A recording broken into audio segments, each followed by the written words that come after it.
It's new, it's fresh, it's credible.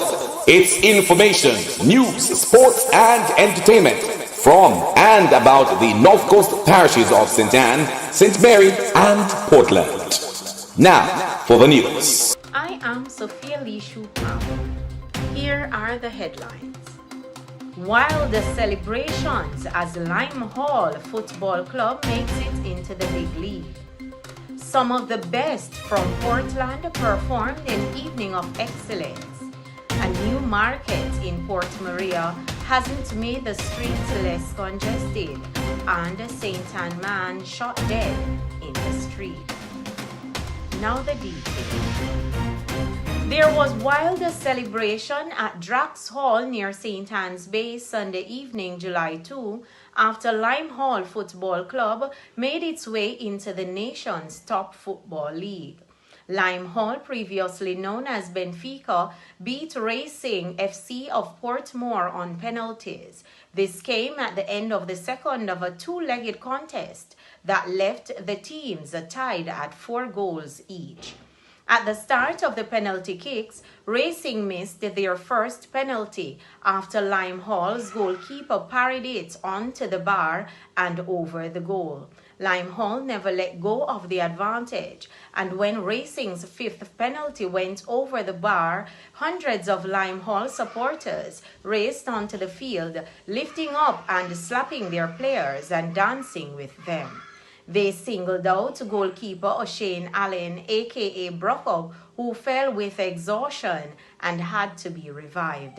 Lime Hall FC under coach Alfred Barnett now joins the champions Mount Pleasant in the Jamaica Premier League for the upcoming season.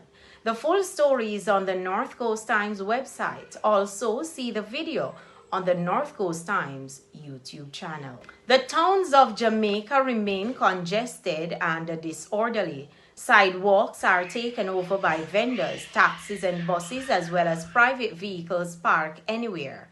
Here's a look at Port Maria on a Saturday afternoon. Just to notice the state of the street, the sidewalk, people having to walk on the roadway. All that continues, even though a new market was opened over a year ago and the transport center or bus park remains mainly unused. Remember to subscribe to our YouTube channel. It's easy and it's free. We'll be right back after this break. If you want great Jamaican cuisine in a relaxed atmosphere by the sea, Roxborough Restaurant, Bar and Grill is the place to be. This cozy, private restaurant specialized in seafood plus Jamaican dishes including curry goat, fried and baked chicken. We are open for breakfast at 8 a.m. and serve meals through the day until 10 p.m. Mondays to Thursdays. On Fridays to Sundays, we are open at 8:30 a.m. to 11 p.m. Our bar service has got rave reviews. Come experience top-class service and fine Jamaican meals. We are easy to reach at St. Anne's Bay next to the Island Traffic Authority.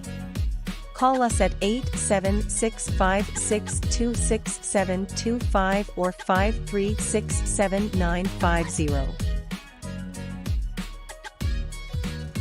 Transport that is safe, reliable, and on time. That's what we're offering to students living in St. Anne wishing to journey to Kingston and back for school.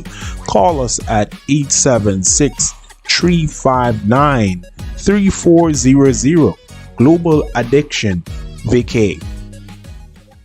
Welcome back. The well-known Port Antonio Theatre Group held its annual Evening of Excellence on Saturday evening, July 1 in the Portland capital. The group showcased their winning pieces from this year's festival season in a variety of areas including drama, dance, music, and speech. The theater group has been doing this almost every year for more than 2 decades and uses the occasion to also recognize with trophies those who participate in the Jamaica Cultural Development Commission's Festival of Arts.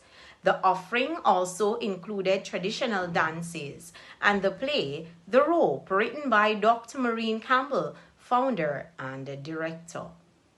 And in a related story on culture from Portland, the late Lenford George Richards, aka Brutus, musician and businessman, was given a musical send-off last week. Several artists performed at the funeral service Wednesday afternoon, June 28 in Port Antonio. Brutus, who played with notable musicians including Burning Spear, Jolly Boys, and Apostles, died Wednesday, May 24 after a brief illness. He was 67.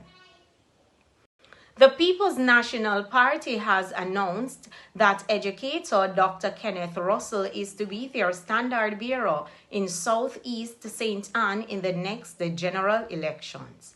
A second vote among delegates to decide on the PNP candidate was put off after former cricketer Wavell Hines conceded. That left Russell as the sole contestant. MP Lisa Hanna had already said she will not be contesting the seat. Police are trying to establish a motive for the shooting death of a man near Brownstown, St. Anne on Saturday morning. 32-year-old Jermarie Walford of Lincoln Road, Brownstown, was walking on the road in Wilberforce about 2:45 in the morning when a car drove up and gunmen opened fire. Walford died at hospital. That's the news. I am Sophia Lishu Palmer. Remember, you can always find the details on our stories on the website. That's the news from the North Coast Times. You can always find more news and features on the North Coast Times website and Facebook page. You may reach us at WhatsApp 876-503-9995. The North Coast Times News.